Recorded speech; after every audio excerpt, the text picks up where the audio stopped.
So it's 2.5 micrometers, which is really small. I have an image here that shows like comparison between a red blood cell, some bacteria, and SARS-CoV. And it's really small, so it can easily enter our respiratory system, cardiovascular system, which is why it causes a lot of diseases like lung cancers and cardiovascular diseases. And it's also been shown to be in higher concentrations in lower socioeconomic status regions, which I will get to with my graphs. So this is a figure from a research paper I read about PM 2.5 concentrations in relation to race and income. So the reason I chose this graph is because they used resources that are easily available for everyone to use, which I have used as well, like US EPA. So in this graph, they got their data from US EPA, and then for the PM 2.5 emissions, they got it from this air quality website that's available. And then also from the American Community Survey, they got information about race and income. And then they basically found that whether it was like an urban or rural area, the people of color were more exposed to PM 2.5, and the same goes for income, where it didn't matter like what anyone's like annual income was, people of color were still more exposed to PM 2.5. And then this is a graph that I created measuring air quality index of PM 2.5 and days that it exceeded air quality. So these are just two counties from Illinois. And I found average income for these two communities from Illinois demographics by Qubit. And then for the air quality index of PM 2.5, I found that from air quality index. And it basically shows the days that PM 2.5 exceeded within these two counties. And so in conclusion, I basically found that health disparities persist regardless of urban or rural areas in terms of socioeconomic status. And I also found that there were a lot of different air quality models that these studies were using. I personally chose the air quality index because So that's 3 minutes. Oh, okay. So Sorry. Yeah, okay. no, no, you do not apologize. This is Oh, the first time you've done this. yeah, I'm sorry. I've never done a presentation this short before.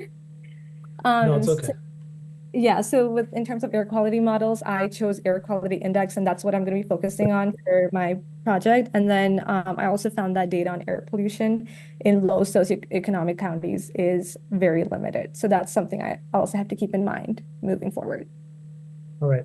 So thank you. So yeah, no, it's really hard to do 3 minutes, but Yeah. I'm hoping we learn how to do it. All right, great job. By the way, your graphs were great.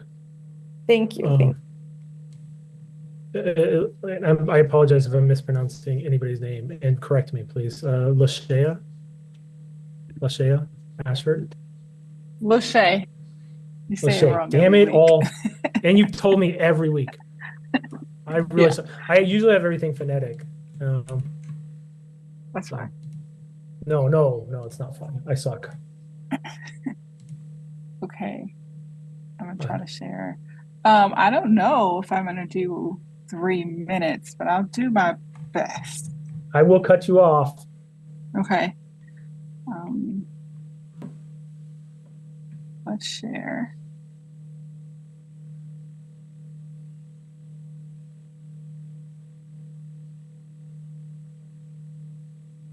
Oh wait, I have to go to my settings. Sorry. Okay.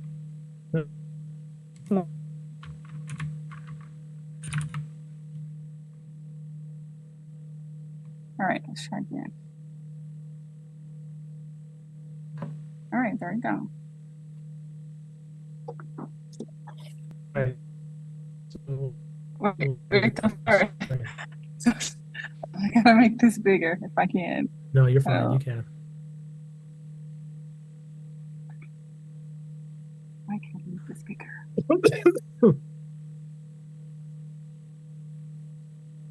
How do I make it bigger?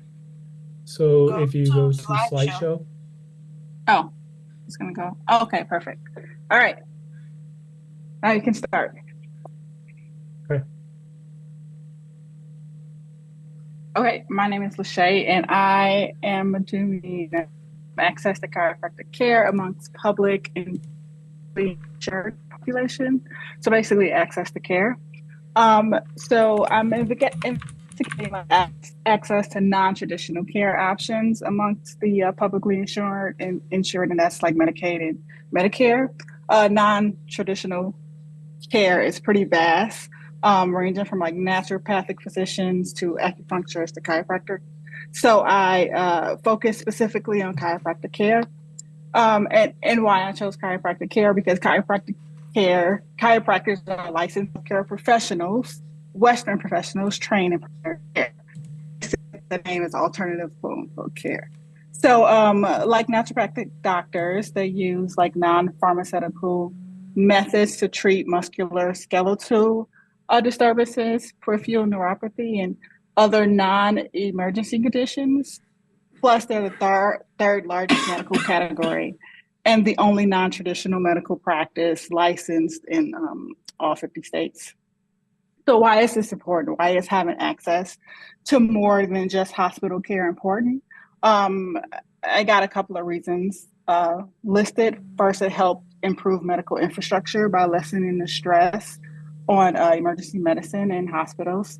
Um, Increase the amount of preventative care visits, um, care before like people, and then provide the population with like agencies and autonomy over um, their own health choices, specifically publicly insured individuals. So my data collection. Sorry, I'm trying to go super fast. So I had to break my data down into two phases because it is a lot. So for the first phase, just barriers to care data collection, and the second phase is like importance to access to care. And hopefully, I can expand more on that in like part two of the project. But barriers to care, the first article I have listed is so I used three articles. The first article was a survey conducted in 2008. It was a statewide survey of adults and children in Minnesota who use public health.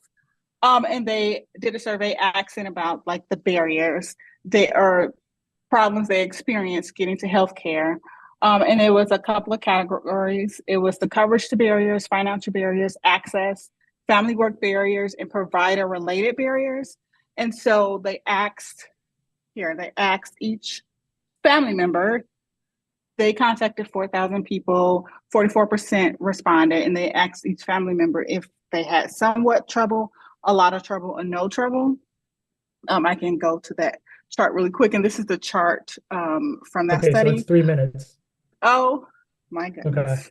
No, it's okay. So let's help as I'm gonna help each person out. So one of the things is for a 3 minute presentation, you don't have to talk about the data methodology or anything, and you can just point on one piece of data that you want to talk about. That's okay. Okay. By the way, Okay. interesting project, very interesting project because people in affluent areas have access to alternative medicine. See, I was gonna get there. Oh, and one of my data is okay. Well, Yeah, guess you no, gotta read I know, about it. I'm almost positive. All Okay. right. Sorry about that. No, no, no, no, no. You should not apologize. Oh. Hey, great job, by the way. This is like I'm excited to read your report. Excuse me. Sorry. Okay. Zahara, you are next. Yes, Do you want me to share the screen? if you could, that would be so helpful. Thank you. Yeah.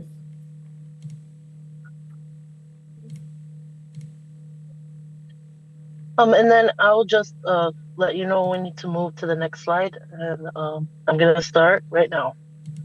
Okay. So my project is centering around diabetes and cultural competency. Cultural competency is when a doctor acknowledges a patient's cultural beliefs, and I am arguing that the cultural competency of doctors has a direct relation to diabetes management and care, specifically in Asian, Hispanic, and Black communities.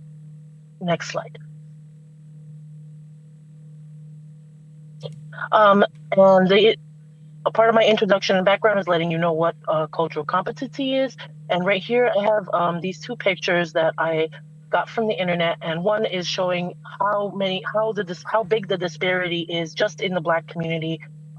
That they are 2 times more likely to experience like a non-cultural competent physician. And then the second picture is how many steps it's required to manage your diabetes. And the argument is that if you don't have a culturally competent doctor that's going to let you know about how to manage your diabetes, or be able to understand your culture or language to explain how to manage your diabetes, you will not have great outcomes as a patient or be able to adhere to your treatment. You can go to the next slide. And I chose a paper that evaluates data from a national health survey.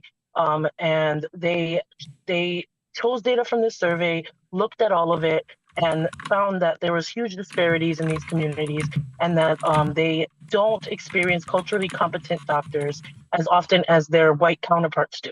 And the top figure right there is just showing one competency measure. So they asked the people that participated in the survey whether they have how often they experienced a culturally competent doctor. And then in figure 2, they compare between non-English speakers and English speakers. Next slide.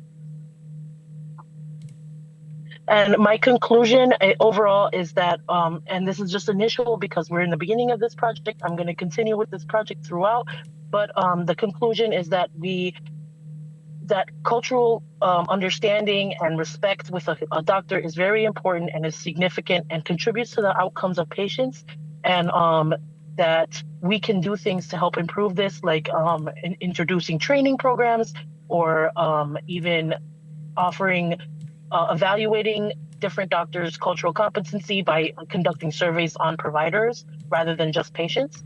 And I can't wait to explore this topic more and show you guys even more data, because the paper does have a large data set. And that is all. I did it. 3 minutes. Hey, yeah, you have like 5 seconds left. That was really good. Congrats. So you're the first one. Thank you. No, and it's an interesting topic. So, all right. Good job. All right.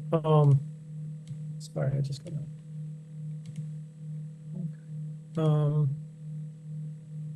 Kelly, yeah, you're next. Okay, I am here, and I'm going to try to share.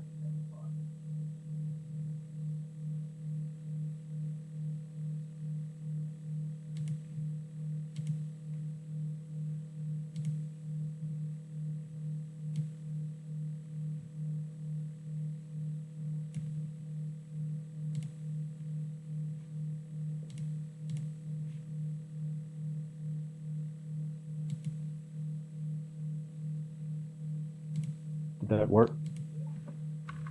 We don't see anything yet, but it's okay.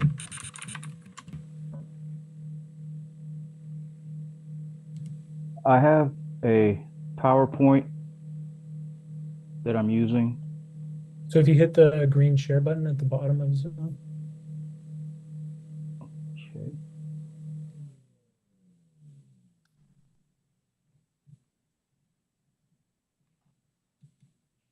There we go. You're starting to share here.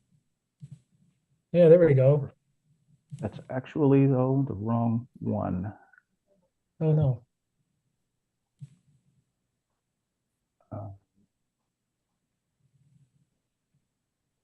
Nevertheless, I should be able to.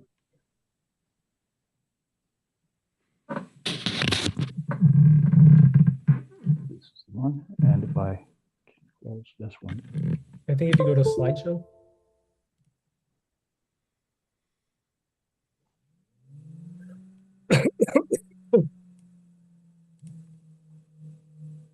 Okay, I think I might have it now.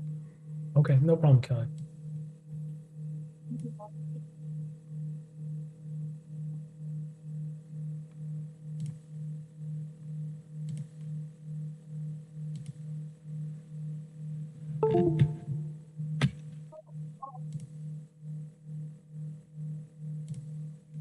If you hit the slideshow. Sorry about this.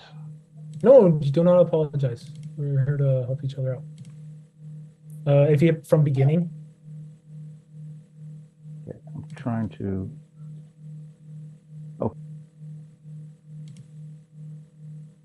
ask Kelly. And this is, I feel like I'm back in COVID times. Right. Okay. So while we're waiting for Kelly, I don't know, and he'll join us back. We'll skip over Kelly for a second. Sorry, Chelsea. Now it's your turn. Muted, by the way. Thank you. Okay, let's start. Yes, that's green.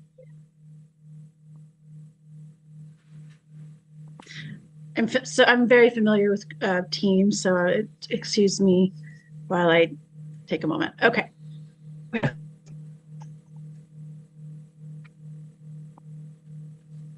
Can everyone? Yes, we can. Okay.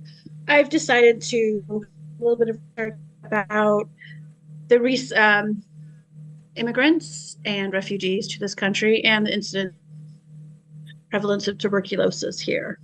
The reason why I was really interested in doing this is because I work in an agency that serves people who are experiencing homelessness, and we're one of many agencies and resources here who are sort of overwhelmed with the influx of refugees from Venezuela. And I started also hearing, not at work, gratefully, but some family members, just some stuff, icky stuff about they're coming over, they're taking our resources, they're disease ridden. And so I just thought I would do a little bit of research to sort of have a good argument when this comes up.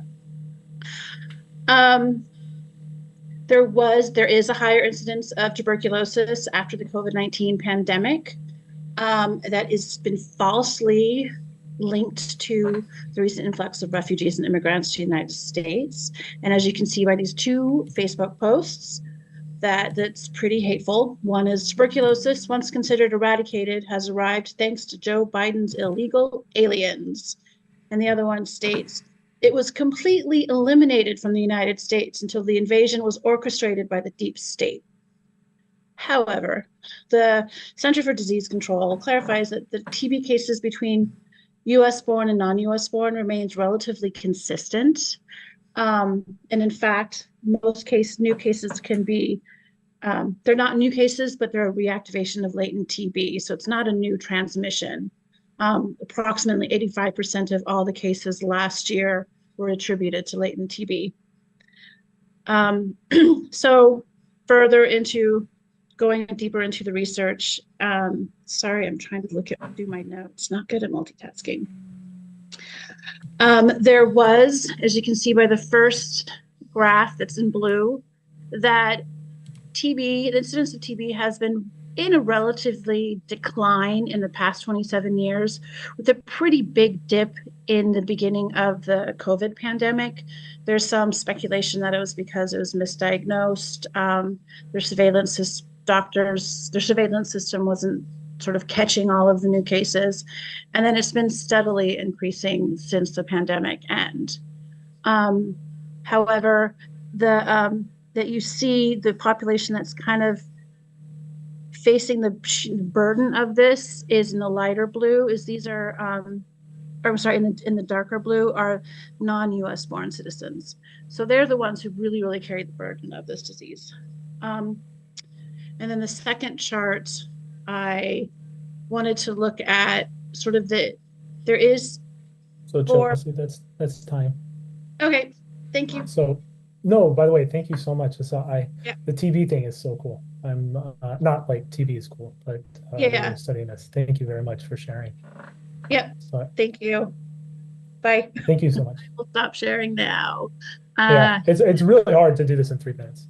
Oh my gosh. Kelly, do you think you can try again? Oh, yes, thank you.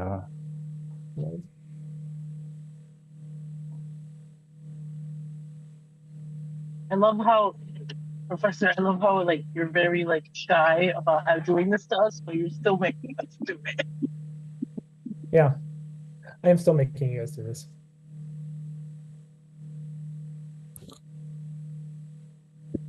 Now, is my screen being displayed Yes, it currently? is. Yes. Okay. Thank goodness. It's okay. And you know what, Kelly? We can do it just from this. Okay. Mm-hmm. I know you'd rather it full, but if we're having issues with it, let's just do it from here. Thank you. I really appreciate your patience with me then. Okay, go ahead, Kelly. You get started. This one is a study about the association between suicide attempts and homelessness in a population-based sample of U.S. veterans. The study hypothesized that homelessness was independently linked with suicide. They noted that suicide and homelessness shared many of the same risk factors, including mental illness, low socioeconomic status, and low social support. But the most common risk factor was substance abuse. So they designed the study to control for the common factors, and they established that there is a unique link between homelessness and suicide, especially among U.S. veterans. So they found that U.S. veterans with homelessness histories were 7.8 times more likely to have attempted suicide than veterans without homelessness histories. And that's 24.5% versus 2.8%. And compared with the non-veteran counterparts, they were 4.1 times more likely if they had a homelessness history than those without. So they did, in fact, establish that there was a link. I have here a graphic on your left because I wanted to show, this is from 2018, but I wanted to show that there is a downward trend because of the interventions by Veterans Health Administration.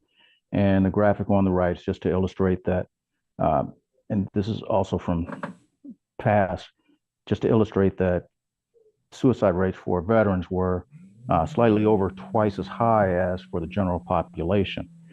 Um, this study was designed to establish the link. I wanted to look for causal relationships. Does homelessness cause suicide attempts? Does suicidal attempts make you more likely to become homeless?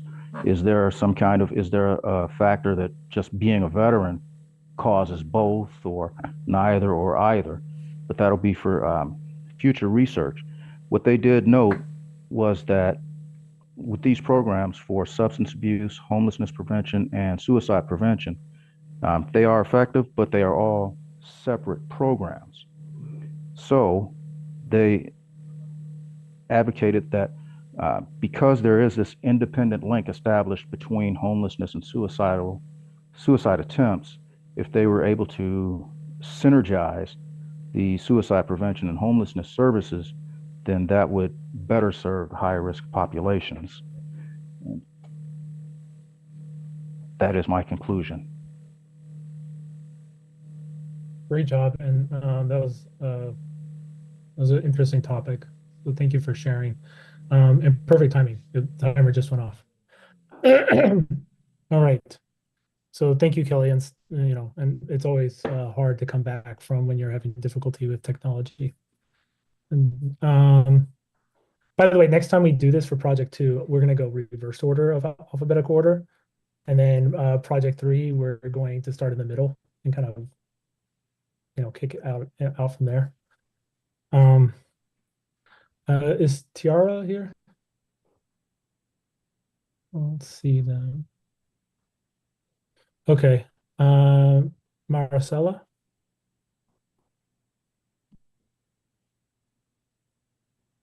You're muted, by the way. Okay.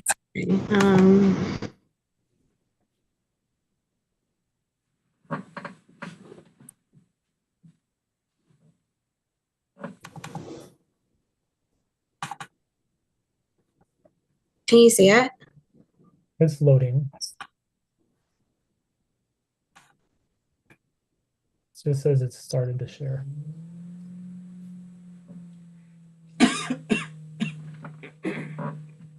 There. Still can't see it. Sometimes you have to stop share and try again. Oh, there we go. Okay. So let me go from the beginning. Okay, so overcoming childhood obesity and U.S. schools, strategies for healthier concentration, strategies for healthier generation. Sorry. My introduction. So obesity is defined as having a mass index, also known as a BMI, at or above the 95th percentile for children and teens of the same age and sex. Nearly 1 in 5 children in the US, 19.7%, are affected by obesity. Public health interventions as children spend most of their time there. So this is a figure shows, this image shows the increasing prevalence of childhood obesity in the US. From years 2015 and 2016, from ages 2 to 19, and childhood obesity in schools is due to the unhealthy school meals, lack of physical activity, racial and socioeconomic disparities, low-income schools also have fewer resources for health and wellness programs. Two of the articles that I did research on were saying that the providing just more exercise programs, physical activity, reducing the high calories of foods, and providing healthier options has reduced obesity in schools. But the only thing is that they have the kids are basically there's more waste, so they're eating more foods, but they're also wasting more as well, if that makes sense.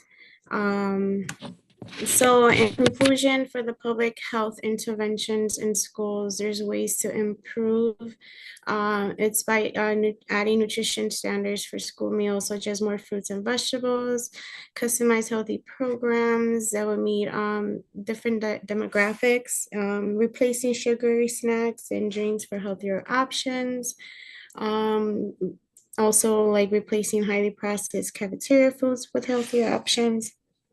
Ensuring schools provide at least 30 minutes of physical activity daily, whether through physical education, recess, or after school programs. Provide nutrition education on healthy eating in the school curriculum. Engage the parents through workshops or community events. Implement student wellness programs, health screenings, policy changes, and physical activity programs. And enforcing policy recommendations to mandate physical activity and healthier meals. So that's what I feel like the studies were basically saying, that these public health interventions, there's a lack of them. They have to be implemented so the kids should. Okay. But that was really good. That was perfect, almost perfect. So really good job. Thank you. Thank you for sharing. Like that's a hard topic. There's a lot of data. Yeah, there is so much information, but I also feel like there's a lack of graphs and all of that too. Yeah, so that's one where you have to kind of create. You have to create some of your own. Okay. Yeah, it's okay. No, it's good. It's a good start. Ivory.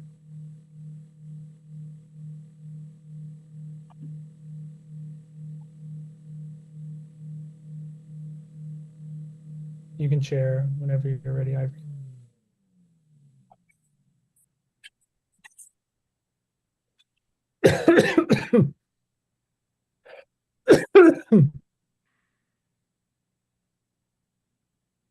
Can you hear us okay, Ivory?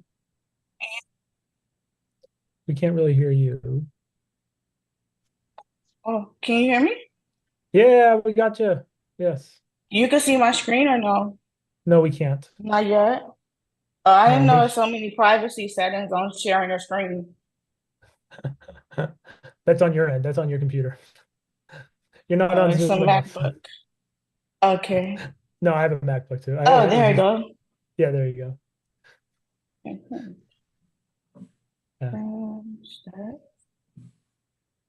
You can see my screen, right? Yeah. You can go to full if you want, or you can just do it from here if you feel more comfortable. There you go. Awesome. We see the whole thing. Ready? Thank you. Yes. Go ahead, Ivory. My topic is on postpartum breastfeeding disparities among women of all different races and cultures and backgrounds. Postpartum breastfeeding refers to the practice of feeding an infant with breast milk right after birth. Studies and research show that doing this process is healthy for the mother because it reduces chances of breast and ovarian cancer, but it's also healthy for the infant because it increases immune system development and also the growth of the baby. Um, so I put a couple images together to show like women, different ages. You see like a young baby, 6 months, and then you see up to 1 year old and older being breastfed because the World Health Organization, WHO, recommend that women should breastfeed for the best outcomes up to 1 years of age, their child. Data. So when it comes to the first chart right here, where my cursor is over, this chart comes from the CDC, and it shows that the first one, the blue line shows any breastfeeding, 1 year it's a decline over the course of time. And then as far as exclusive breastfeeding, it drops at 6 months and it's still a decline. The healthy people have like targeted goals. And if you look at the data among people of color here, you see that the numbers decrease at like 59%, and then it goes down. And then with the highest number is like the Asian culture is closer to reaching the goals. What can be done? So my research focused on targeted interventions, peer support groups, policy changes being made, higher maternity leave, workplace accommodations. I don't know. I'm gonna like sum it up because I don't know where I'm at with time. This is important because 5 seconds. Because women need to have what they need to improve their not just their lifespan and the health of themselves, but also the health of their children. Perfect timing. Now, my alarm just went off. Great job, Ivory. By the way, for that slide, is that just women in general, or was that with women that had postpartum depression on the data? This is just No, it's women in general. Okay. Okay. So you have to find the one about the postpartum. So, all right. Great job. Thank you so much, Ivory. You can stop sharing. If you hit escape, there you go. It's always tricky. All right. Next, and I have your slides. Okay. Yeah, I think I'll try sharing it on my end. If there's some problem, then you can. Okay. Yeah.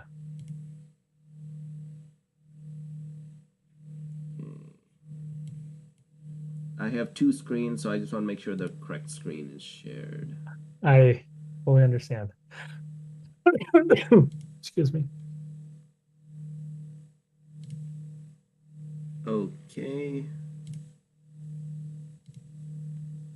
Can you see it? We can see it. Yes. Okay, perfect. All right. I guess the timer can start now.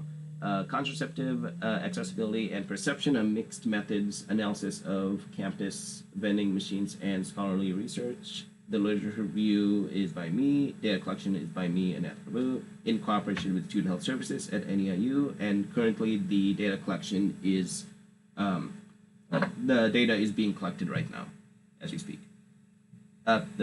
Next slide is this one. Okay. Purpose of the studies is to introduce the need for accessible contraceptives, particularly in educational settings like college campuses, where students face unique challenges in accessing reproductive health care. These are all examples of birth control methods. Some are more invasive than others. The purpose of the studies are to highlight how these very recent studies from 2022, 23, and earlier this year explore contraceptive access via vending machines and perceptions of students on campus, combining scholarly research with data collection. The research focus is to discuss a mixed methods approach, literature review on existing research on contraceptive use, and on the specific survey conducted regarding vending machine access. Contraceptives are essential in the importance of contraceptives is that they are essential in allowing individuals to take control of their reproductive health, reducing unintended pregnancies, focusing on academic work, and enabling family planning. Excellent. So in these graphs, on the one on the left, you can tell it's where individuals gain sources of information about contraceptives. The top three are television, healthcare providers, and teachers in school. And the graph on the right shows, I gotta move the cameras. Okay. Shows the contraceptive methods that are most used, which is hormonal IUD, condoms, and oral contraception as the top three. Let's go on to the final slide. Conclusion, the research revealed the plausibility of significant barriers to contraceptive access. Despite its importance for students' health and academic focus, vending machines provide a practical solution, but awareness and education may need improvement. Students primarily get contraceptive information from healthcare providers and media and school teachers, while peer networks and social media are less utilized.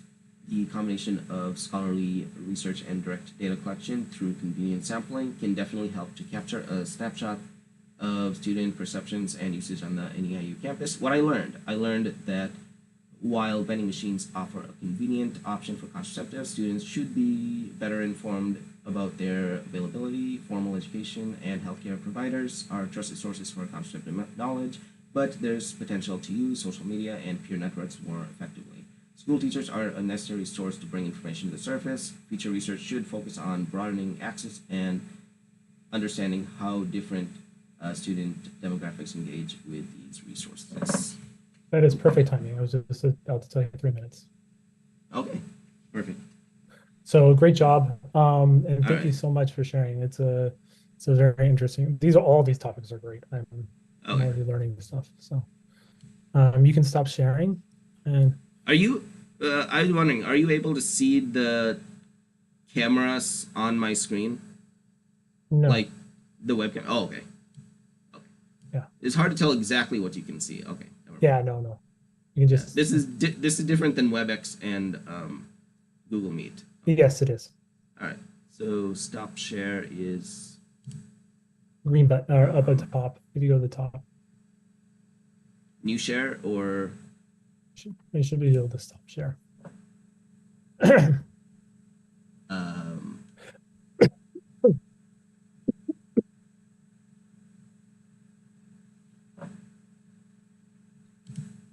It's really small print, so it's kind of hard to find, but it's red at the top. Oh, stop share. Yeah, I found it. Okay. That's okay. I can force it too. It's good to. Okay. Yeah. Yep. Thank you for helping. It stopped. Okay. Yeah. Usman, you are next. I have your slides. Would you like me to share them? I think I can share mine.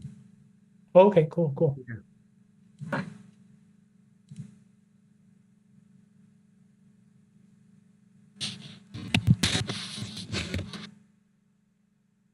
I know this is hard for a lot of you, but I hope by the end of the semester you get a little more comfortable in doing quick presentations. Can you guys see it? I think it's trying to load right now. We can see it now. Can you guys see it now? Yes, we can as well. All right, perfect. So my name is Usman, and the topic that I'm gonna do in the project is that the impact of community water fluoridation on public oral health. So as we all know that dental caries or cavities, which we normally call, are significant public health concern affecting millions of children and adolescents worldwide. Despite advancement in dental care, untreated caries remain one of the most prevalent conditions globally. So community water fluoridation has emerged as a proven strategy to reduce the incidence of dental caries, particularly among the underserved populations. By adjusting the fluoride levels in drinking water to optimal ranges, community water fluoridation can decrease dental caries prevalence by approximately 25% in both children and adults. So there are different researches that demonstrates that community water fluoridation plays a crucial role in improving oral health and decreasing and reducing the disparities among the different socioeconomic groups. So by targeting the communities with lower access to dental care, community water fluoridation helps level the playing field, and it ensures that all the individuals, regardless of their socioeconomic status, have access to the preventive benefits of water fluoridation. So this study basically aims to examine the impact of community water fluoridation on public oral health, focusing on its effectiveness in reducing dental caries and addressing health disparities. So the research basically, uh, I got the data from a research article. You might want to switch your slides. We're only on slide. Yeah, you see it? Yes, we can see slide 3.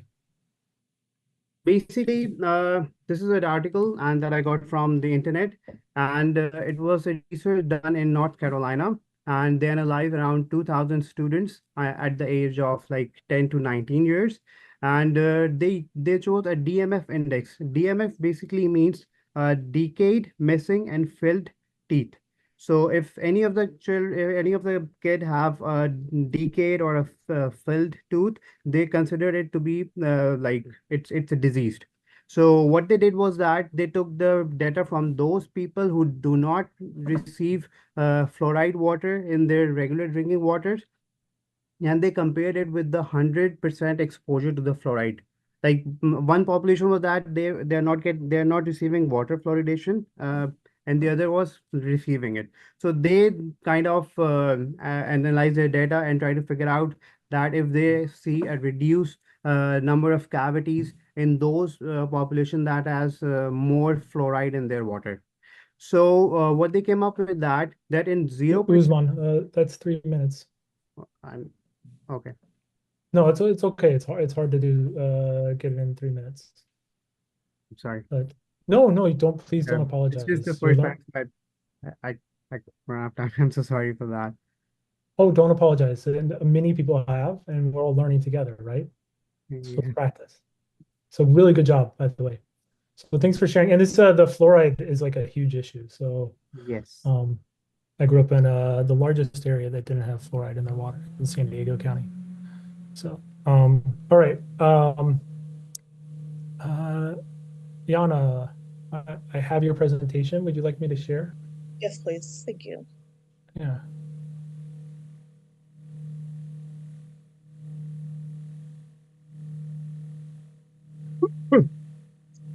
All right, you can start, Dr. Hevlin. Good evening, everyone. My name is Yana Raymond.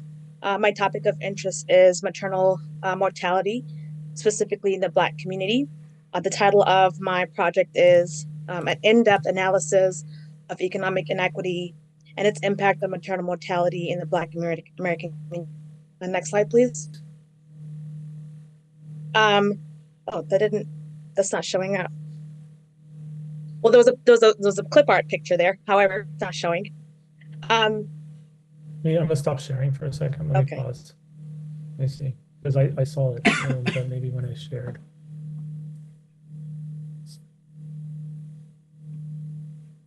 Let me reload it for you. Sorry about that. No problem.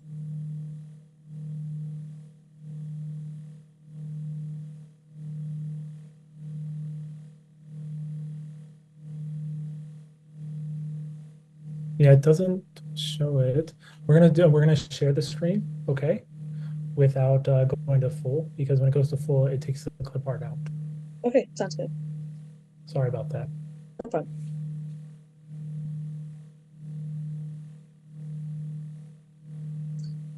So the introduction to my topic, you'll see in figure 1 there, that came from the Centers of Disease Control and it shows a trend line for maternal mortality in the United States from 2018 to 2022. However, I wanted to focus specifically on 2020 to 2021. You'll see in that trend line where there's a drastic increase in maternal mortality. So all of my data will be from 2020 to 2021. In figure 2, that's also from the Centers of Disease Control and Prevention, and it represents maternal mortality based on race for 2018, 19, 20, 21, I believe. And so you'll notice there that for non-Hispanic Black Americans, they have the highest rate of maternal mortality, 3 times more than their white counterparts. And the United States alone has the highest rate of maternal mortality amongst other developed peer countries. And so that is why this topic is of grave importance for public health. Next, please. Thank you. So these 2 graphs I created myself, and the first one, figure 3, is pretty much identical to the previous graph, figure 2, but I used their data and I created the graph. I duplicated the graph myself because this is what I wanted to focus on, just those 2 years. And the data that I collected and creating it via Excel produced very similar graphical representation. And that is the maternal mortality by race in the United States. The figure below is a representation of states and their median household income. And I just arranged it from the lowest median household income, which I believe is Mississippi, to the highest household income, which I believe is Hawaii. And this is specifically just for Black non-Hispanic Americans. And so some of my data, my conclusion to this data is that Mississippi is a predominantly Black state. And according to research, states that have predominantly Black communities have lower household income, lower state income, and higher maternal mortality. Next slide, please. And I forgot to mention, but the data for income I received from the U.S. Census Bureau for 2021, and the data for maternal mortality came from the Centers of Disease Control. The conclusion that I have— That's 3 minutes. Oh, okay. Sorry. No, your graphs are so good. Like I could look at them for a long time and try to. So sorry you couldn't get to the full conclusion. No problem. Thanks. No, you did a great job. And like we know this is a problem, but having the actual data there is very helpful. So thank you so much. That was great. I really appreciate that a lot. Alexis? Yeah, hi. I can share my screen right now to. Yes, please.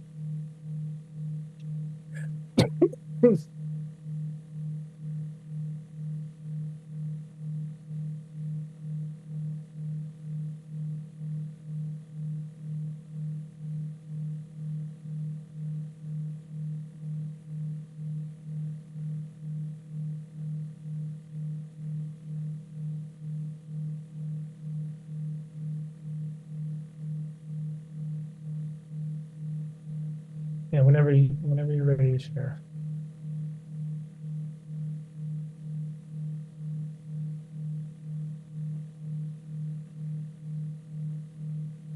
Let me know when you're ready, Alex.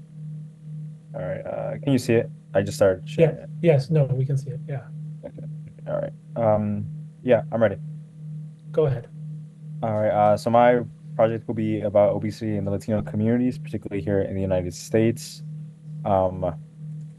A little bit of background: Hispanics and Latinos are the fastest and largest growing minority group in the United States, growing more than 50% within the last 20 years. And then within this population group, they also face an enormous amount of obesity prevalence, with 50% of Latino American people qualifying as obese within the last 6 years. All of my papers for this review were chosen from the Hispanic community, Hispanic science / sorry, I forgot the last abbreviation. Study of Latinos cohort study, which is a 4 epicenter study focused on Miami, Chicago, the Bronx, and San Diego, for heavily Latino populated cities. And from those 4 cities, there are roughly 16,400 participants that were evaluated on baseline measurements of body BMI, waist circumference, diet, overall diet, lifestyle, sedentary, percentage of the day that they stay without movement and activity, and then all these different data points were collected to create an overall measure of obesity and prevalence within the communities. One of the studies that they completed was a diet breakdown study, basically, where it broke down how each different ethnicity within the Latino community basically ate their diet and what the different components within their diets were, whether it be fats, proteins, sugar intake, anything that could be considered part of your diet that you gain from when you consume energy. As you can see by this graph, it kind of shows where the kilocalories is right around the median with 2,000, which is overall what most people eat in a day is 2,000 calories. As you can see, mostly everybody had a pretty high probability of consuming those 2,000 calories, with the farther away standard deviations being in the 4,000s and even a few in the 1,000s. We can see further here the breakdown of fat, protein, carbohydrate between each different ethnicity group, with the percent of their diet being the highest carbohydrates, which is really typical in Hispanic communities, as there's a lot of grains consumed, and the fats being the second highest consumed food group, and then proteins being the third nutrient, the last nutrient that they consume the most. So as you can see, all those kind of look the same upon comparison when you look at the bar graph that I just showed you, but many of the studies that were studied for this review concluded that there needs to be a greater emphasis on focusing on more individual culture-based interventions to really prevent obesity, since although all these cultures are come together as Hispanic or Latino, there are very grand differences in how they conduct their diets and their cultural lifestyles and their family dynamics that all inhibit healthy eating choices and will impact obesity as they continue their lifestyle. That's 3 minutes, so I think it's almost perfect. Okay. No, you did a great job. And this is a hard topic because the information is very spread out. So thank you so much for sharing that, Alexis. Thank you. No, you did a great job.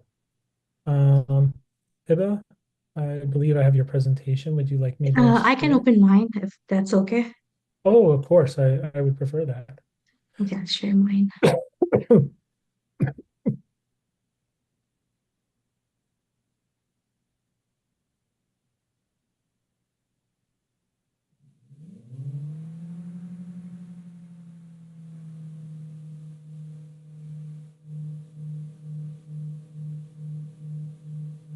Everyone can see that? Yes, we can. So let me know when Okay, you're ready. perfect.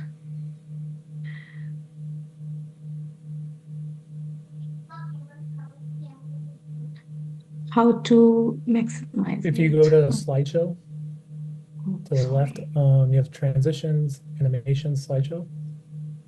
Okay. From the beginning. Perfect. Okay. So hello, everyone. My name is Siva Salman. I'm going to present on oral disparities among Black Americans and white Americans. I'm also writing literature review on the same article.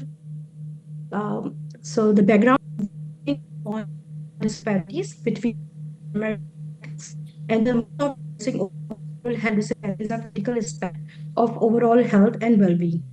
According to CDC, in 2024, roughly 57 million Americans reside in area of shortage oral health facilities.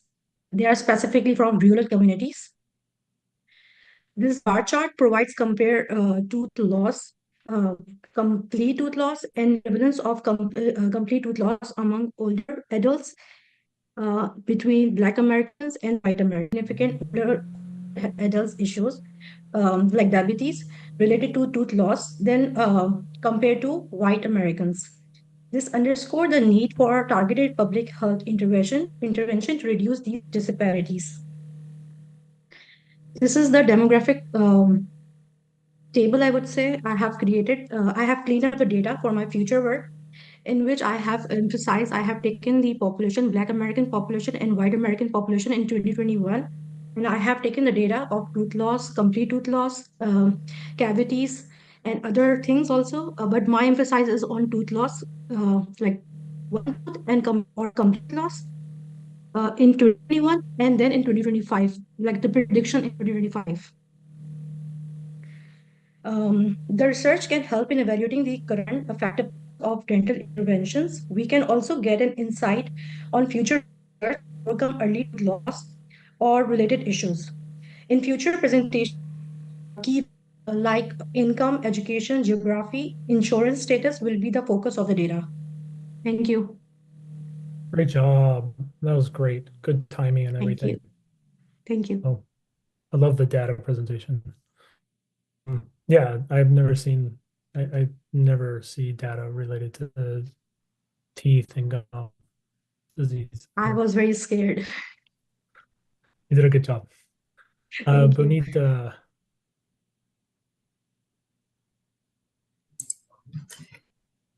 Hi, Dr. Hilton. Hi, everyone. I am so sorry I'm not on camera. I guess I didn't think this through. I decided to stay at work a little bit.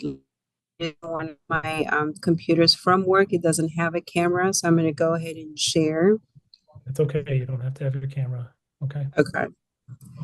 So I'm going to share what I have. Excuse me, sorry. Okay. Can everyone see that? We can, yes.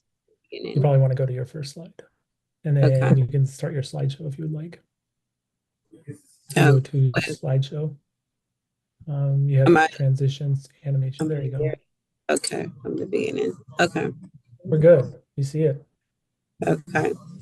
Hi, everyone. My name is Bonita Tangen. I will be doing a presentation. I feel like I've heard similar presentations today, but I'll be doing a presentation on oral health disparity in Black communities across the world. So this is a trial run in the sense that I will be fine-tuning this specific project or topic as we move along the semester. And why am I not able to get to my next page? Okay, sorry. All right. For my introduction and background, I just kept it I just give it, little flushes of what I'm actually going to be talking about. Just a little bit of background information or history on racial disparity when it comes to oral health. This goes as far back as the early 1900s, but research really actually kicked off in the 1960s.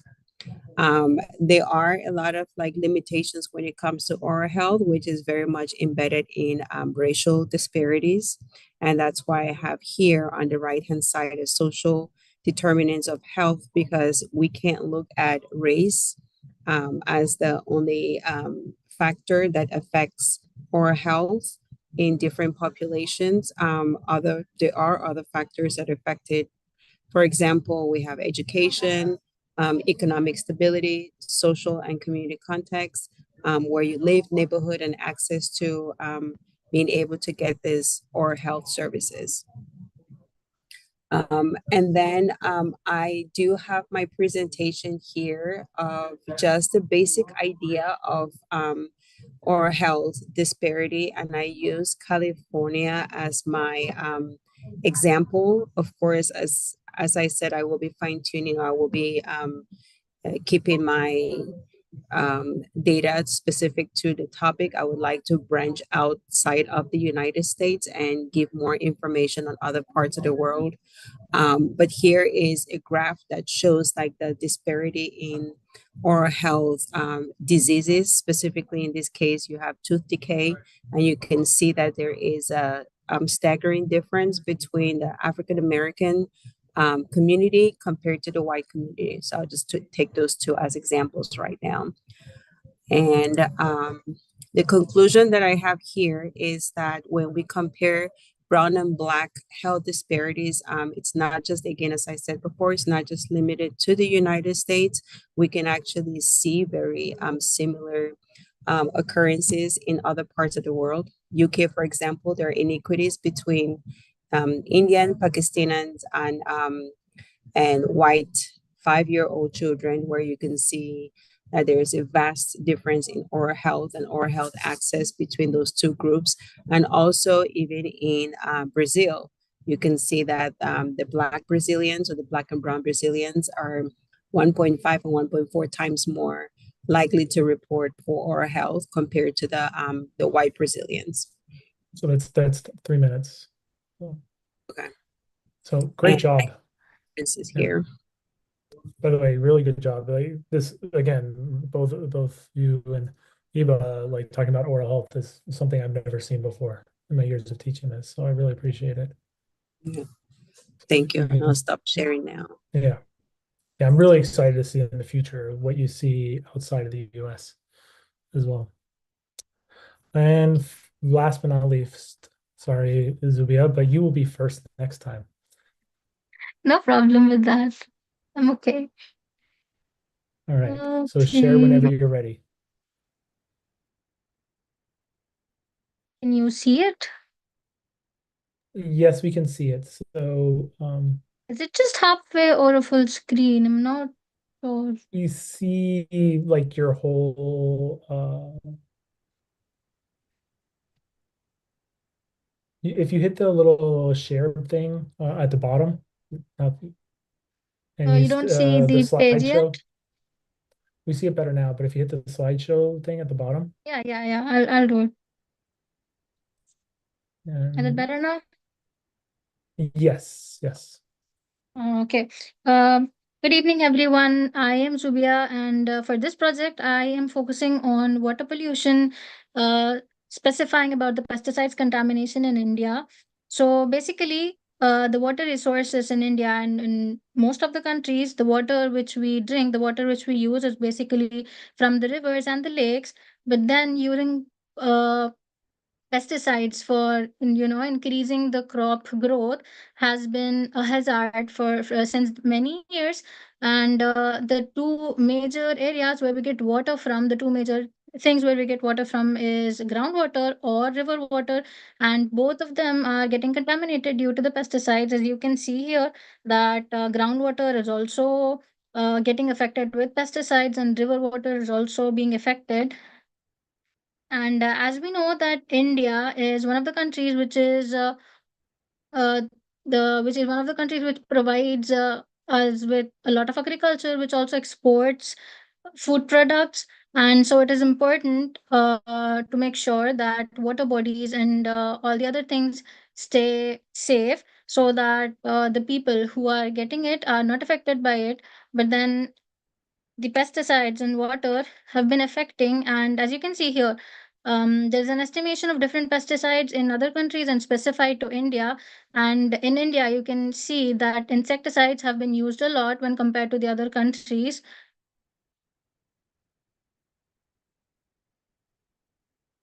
And in the conclusion, I would majorly say that using pesticides is for sure important, but then rather than using the chemical pesticides, it would be better if we use the biopesticides, which usually involves the plants or animal decays, which is helpful for the growth of the plants, but then it is also not affecting humans and animals a lot. Pesticides, as of now, are affecting aquatic life and human life as well, as we humans and animals drink water directly from the rivers, directly, we get water directly from the groundwater. And most people who don't filter it might get affected directly by it. And there are a lot of health complications due to those pesticides in water, one of which includes getting affected by cancer or neurological issues or cognitive issues in children. So taking care of this is an important thing, and it would be better if we use and go to the biopesticides for the better future, and take care of the water which we drink, it either maybe from the groundwater or from the river. I am done. Perfect timing. Thank you That so was, much. no, thank you very much. Great job. You can stop sharing. So, by the way, you all did an excellent job. Even those that went long, even if you feel like you didn't do well, trust me, you did way better than you can imagine. I'm quite impressed and very proud. What's up? I say something. So what we're gonna do, we're gonna take a 15-minute break. It's a longer break.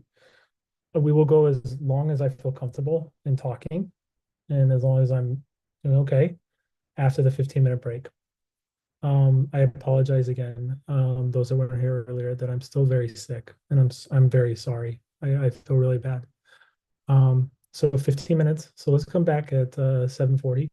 I'm also have to corral my children and like tie them to their beds. So okay, so 7:40. Okay. Okay.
All right, welcome back, everybody, as you slowly transition back.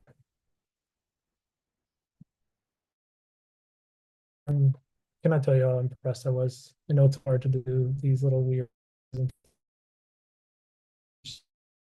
yourselves. Questions before I get started?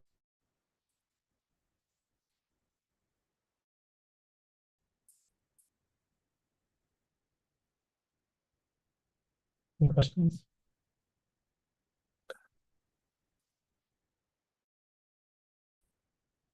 Oh, okay. So what we're gonna do today, like I said, as long as I can, we're gonna be looking at some more confidence intervals. We started this last time a little bit.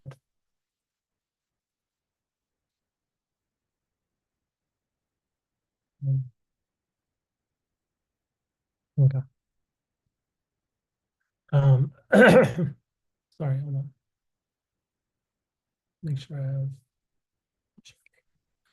Okay, so don't forget, you need to upload your stuff, your report, and you record a presentation. Okay. So last time I gave this little table which about confidence intervals. So what we're going to be doing from now on is we're going to be like basically trying to do some statistical analysis, and that analysis is dependent on the type of data you're working with. So is it continuous or is it dichotomous, right? Is it you're looking at averages or are you looking at the proportions, basically? Um, and I mentioned this before. I actually used these. I literally was at Brown these last 2 summers in the University of Chicago, multiple months over the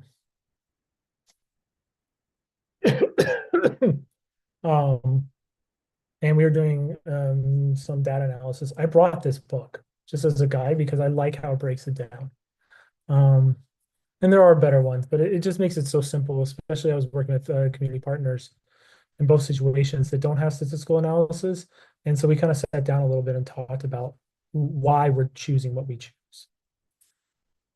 So last time we did an example where we looked interval for average. So basically you have an average and we want to know how confident, what's our 95% confidence that that the average from the sample matches the average for the population. And your calculation is based on your sample size. And you need your sample mean and your sample standard deviation. Neither of these are calculated or they're given. The only difference between the top and the bottom is the Z value versus the T value. They come from a table in the back of the book. So you have table 2 and page 338 and 339. Oh, hold on 1 second. Yes, love. Oh, okay. Oh, yeah, you can. Just be quiet. Okay. Good night. Sorry, I have a 7 and 5-year-old. And again, you're going to use what we talked about as the degree of freedom. Last time is n-1, where n is your sample size. So we did this problem last time. Basically, this is how you would do it in in R. But you can also do this in Excel. You literally say mean of the whole row or column, standard deviation of the whole row or column. And the question is, well, how large is this data set? How large is this data?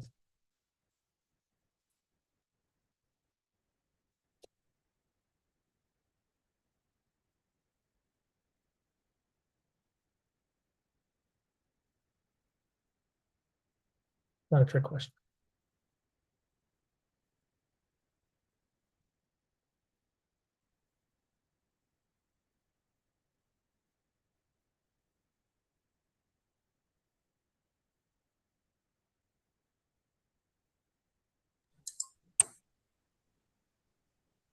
Can you rephrase the question?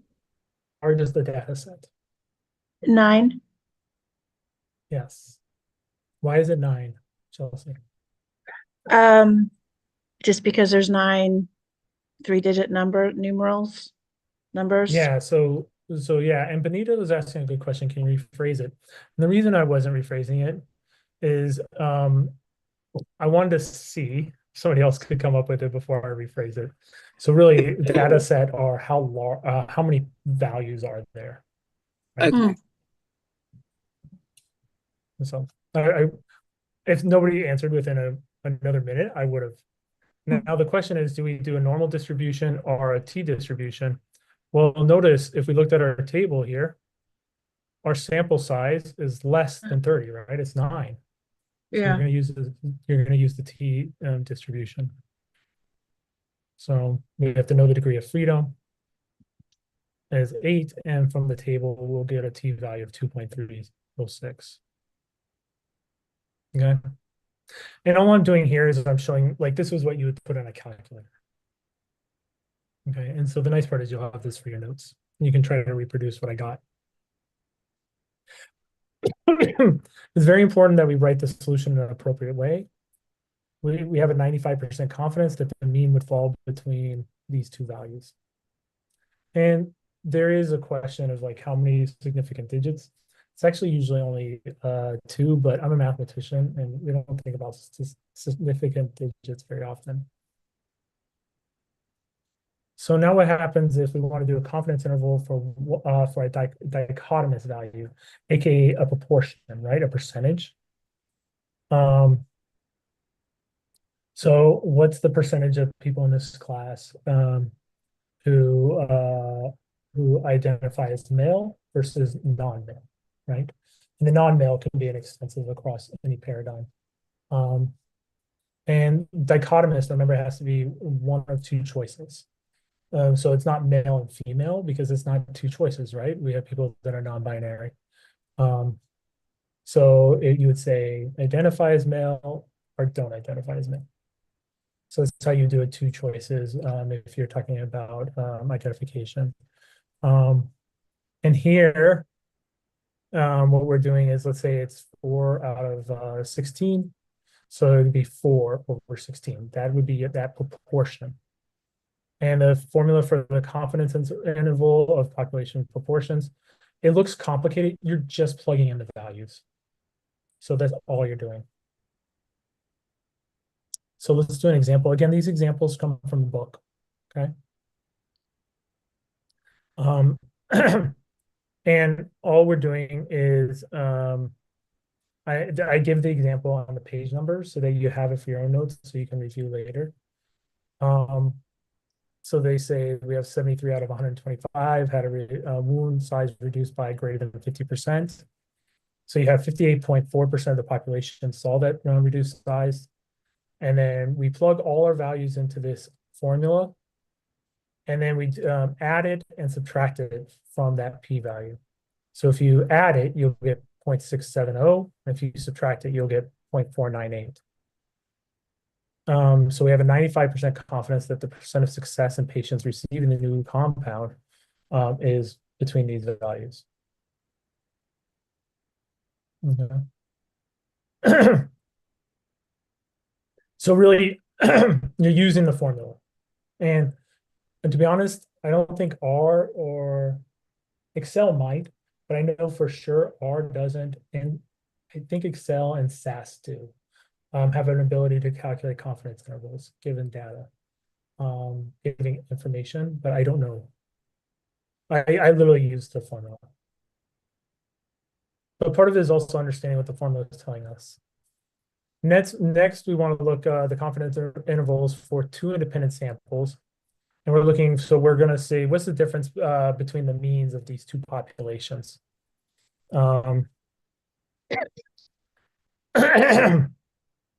So it's a continuous. So again, we're looking at average. So if it's average and you're calculating and working with average, continuous. If you're working with proportion or percentage, that's dichotomous. And this is something people struggle with a lot. So what we're looking at is that we want to look at the difference of means of the sample. This is not too important for this course, but we're going to do this a lot. we're going to assume the variance of the two populations are equal. And we call that variance, we talked about it a few weeks ago, that basically there's not much of a difference in how much variation in the data between the two populations.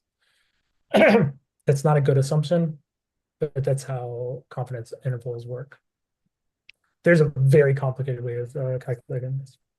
So the formula requires to calculate this pooled estimate. And again, all you're doing is plugging in the values. It looks complicated.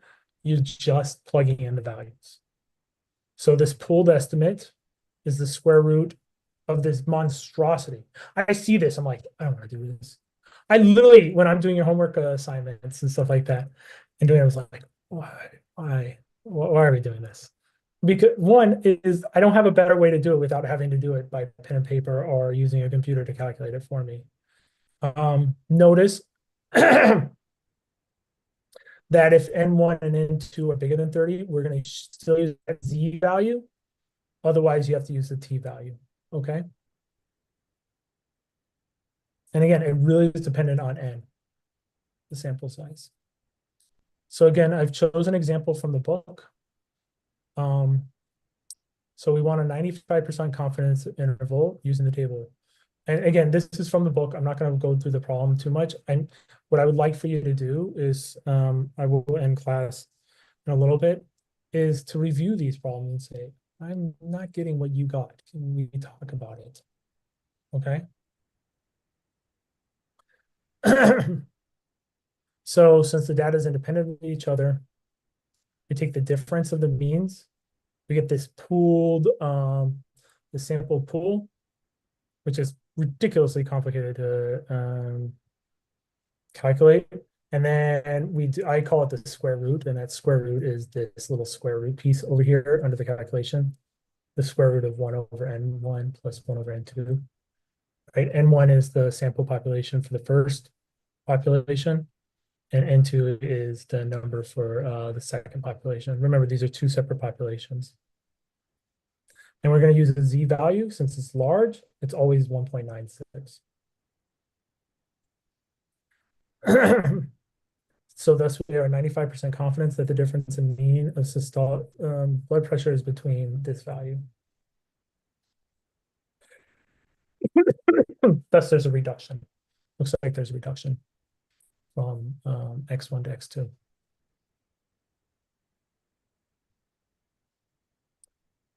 Next, we want to look at confidence intervals for matched samples. And this is a paired comparison group. Recall we talked about matched as data that's put together. And what we're saying is basically you can imagine yourself. We take a sample and we say, okay, what's your BMI at the beginning of the year? We're going to start you on a new diet. So you have your BMI for the new year, and now let's calculate what your BMI is at the end of the year. By the way, BMI is not a great calculation at all. Just somebody talked about it in other presentations.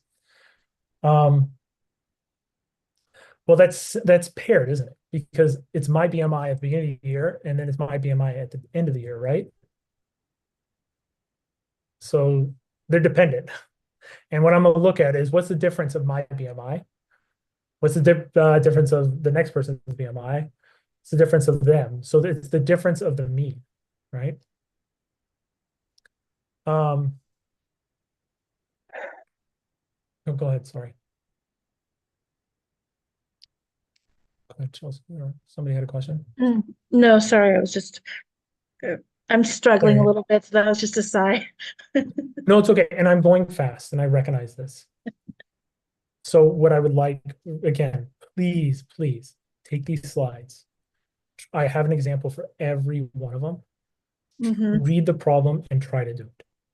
So the homework that I was supposed to post is not going to be posted for a little bit because of me being so sick and so far behind. So this will give you a chance. And then you can always, we can schedule an appointment. Okay.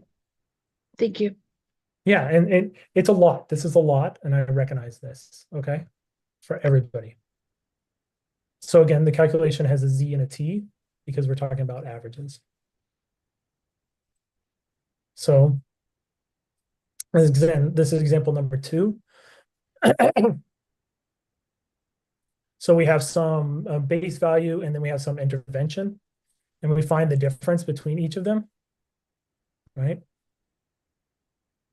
And then we have to find the average of that difference. So we do the base minus the ladder after that intervention. You sum it all up, divide by the n, just 10 in this case. Okay. And this is the difference of minus the mean. Basically, it should be close to 0. So you're expecting this value to be close to 0. So it looks confusing. It's not. I promise once you go through it. Sorry. Again, since the sample size is small, it's only 10. We have to use a t-value, and we get that from that table. So we take that 0.9, okay, that 0.9 here. We plus or minus the t-value. This is that standard deviation, which you have to calculate, divided by the square root of 10.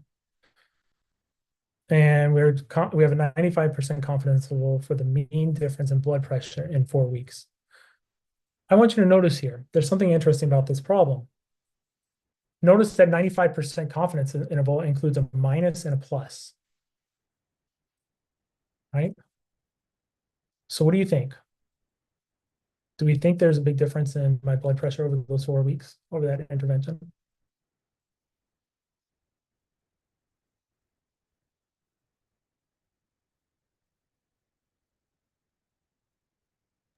There might be some slight differences.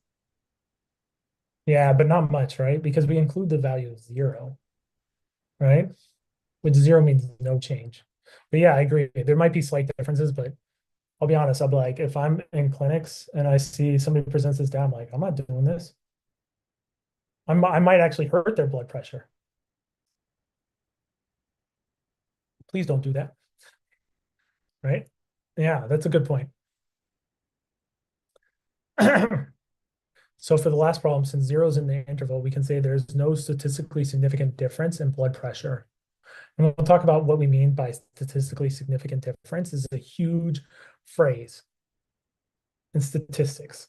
If you can say this, then you're telling me your intervention sucks, right? You're telling me don't do it. So statistically significant difference. You will never use those 3 words unless you can show it mathematically. People always say, well, there's a significant difference between these 2 values. Is there? I don't see this data, the statistics. So we have to be, we are very careful about using this 3-phrase word. The last one is related to independent samples that are dichotomous. Remember, dichotomous represents proportion, right? And we're looking at the proportions between 2 independent values, and we're going to see if there's a difference. There's many, many ways to calculate this. I want to reiterate, many, many ways to calculate this. One way is known as risk difference. So what we're looking for is basically just the straight up difference between the 2 proportions. Okay. I do an example again. But all you're doing is you're plugging in those values, those proportion values, the z value, the n value into this. It's all it is. It's really a plug and chug. And you have to do problems, or you have to practice it to understand it. Me lecturing, or even if we had time, and I was much more robust, or even if we were in person, we were doing practice problems, really sitting down and trying to do one of the problems is a good way to understand. Am I using the right part, right? Which one do I choose, right, of the formulas? And am I calculating it properly, correct? So you practice with this stuff. I wish I could just dump and say, this is how you do it, and put my brain into yours. But this is where the math of the statistics come in, where it is by practice. And I apologize. I wish there was a better way. So I did this example again. I'm not going to go over it too much. But again, these proportion ones, just calculate and plug it in. Notice we want 95%. So you're going to use the correct Z value. The other way to compare two proportions is what's known as relative risk. And so relative risk, I think about it as a ratio of two proportions. Okay. And so what's nice about this is relative risk includes one, then we say there's no conclusion that there's a statistically significant difference. However, if it does not include one, we can say something about statistically significant difference, which is kind of cool. You usually can't use confidence interval for this, but these are some rare cases. So it's kind of nice because typically you're going to see later in the semester, we have more complicated tests to show if there's a statistically significant difference or not. We have actual things called tests. This is very complicated. I'm not going to expose you too much, but this is just saying the natural log of this, very complicated. But I did an example here where I did the calculations, okay? I don't think I'm going to give a problem related to relative risk, but some of you are going to see this in your papers or already have seen relative risk. I'm almost positive you've seen it. Okay, I'm not 100%. I can't be 100% sure, but I'm pretty close. And finally, the one I don't see very often is odds ratio. And I don't use this ever. I've never used odds ratio. Has anybody seen odds ratio in their papers they've read? I have. Oh, you did, Benita? Yeah. Which one was it on? Oh, I honestly don't remember, but I also do remember reading an article that it was ran using, I believe it was the SAS. Oh, yeah. Yes. Yeah. So again, formula very complicated. I do an example. Please go through these examples. And just because of being sick and everything, okay? In summary, what is the question asking? What are you trying to answer? You can't jump into the problems unless you say, am I working with average? Am I working with percentage? Am I looking for differences? Or are the data related? You have to ask yourself that question. There are limitations to all this work. And one of the limitations is it's only 95% confidence interval for a lot of the calculations you're ever going to do. You're not guaranteed that you're going to actually get a good answer, right? 95% means 5% we're not confident. Okay. All right. So, questions. I do have more slides, but I'm going to end there because I'm having a hard time talking, and I apologize. And I did go pretty quickly. I want you to notice something. I don't want you to be too nervous about this. And I'm sorry for going so fast and not having the breath to like really explain it a little more in detail. I truly apologize. But please try a few of these. Okay, I'm gonna post all my slides right after I'm done here. Try one or two. Worst comes to worst, you're like, what the heck did I just do? But read the problem from the book and see if you can match with what I did. And if you didn't, you can email me or even send me a screenshot of what you did or a picture. Here's my paper, right? What did I do wrong? I love those. A picture of like, what did I do wrong? Do you know how easy those are? Because what happens is there are times, especially now that I'm really sick, that I'm not getting to things a lot. There are times I just want to do math and I can't. But seeing your guys' work and saying like, what did I do wrong? I actually enjoy finding the solution. Okay? Okay. So try one of these. Questions for me? I'm sorry. I'm really having a hard time right now. When will assignment number 3 be posted? It's not going to be due for 2 weeks. I'm going to post it over the Oh. weekend, and it'll be for 2 weeks. Okay. 2 weeks. Okay, that changes. Everything's delayed a little bit, so I'm sorry. Okay, so then the discussion presentation is going to be moved. No, you guys will have actually you will have a discussion this next week. That's a good question. Actually, let me pull up my schedule. Sorry.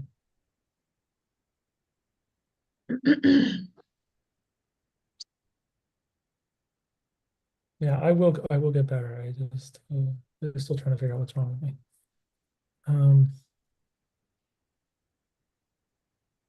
Oh yeah, so next week on the 17th, we're actually having class. So we are meeting next week. Okay. Yeah. We are meeting next week. But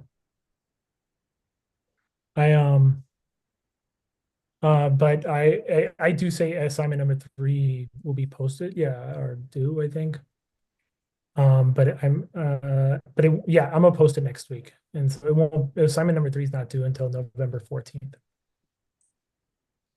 So a long time actually. Okay. Okay. And then, okay, so and then what's on the 24th? I have it's a discussion about the presentation. Do we have to do anything for that? Oh, in 2 weeks. That's in 2 weeks. Okay, got it. Let me. I have to look through my notes a little bit more closely. Okay. But we have class on the 17th and on the 24th. So we have 3 weeks in a row of class, okay? Got it. Got it? Yes. Okay, so on the 14th, assignment number 3 and assignment number 4 will be due? No, assignment 3 will be due on the 14th. I will load assignment number 4 on the 14th. Available. Okay, thank you. Got it. I have to review my notes as well. Oh, no, you're fine. You're fine. Okay. Thank you. Oh, hi, Yana, the little one. So is Other assignment questions? 3 posted or what? What's happening? No, I'm gonna be posting it this weekend. Okay, thank you. I'm supposed to post it next week. Yes. I am gonna post a paper that I would like for you to read before class. Okay. The question is mathematics racist? Oh.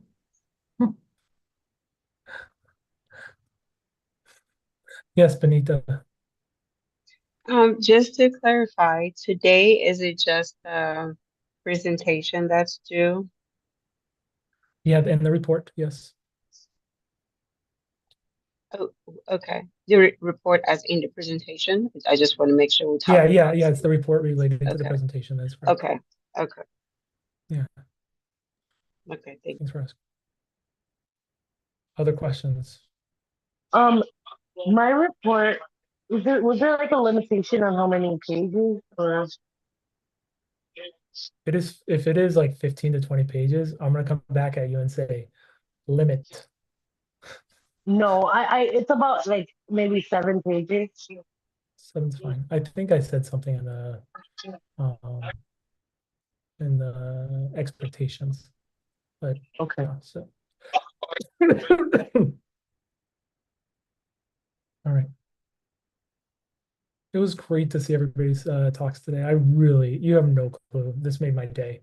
So I was having a rough day. So thank you so much. I hope you all have a great evening. Be safe out there.